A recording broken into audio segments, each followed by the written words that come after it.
नमस्कार, म सीताराम बन्जारा।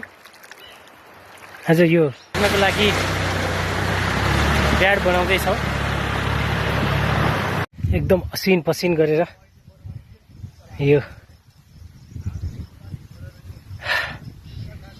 बिउ राख्ने घर चाहिँ रेडी भयो। यो बिउ चाहिँ असार 15 पछाडि रोप्नलाई रेडी हुन्छ। यसपालिको मौसमले हेरौँ कतिको साथ दिन्छ। यो चाहिँ कुलो लाग्ने खेत भएको भएर यसको रोपाइ चाहिँ खासै टेन्सन छैन।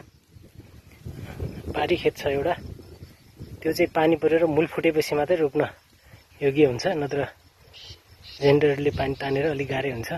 हेर्दै जाउँ यो वर्षाको मौसमले कतिको साथ दिन्छ। हस् त, धन्यवाद।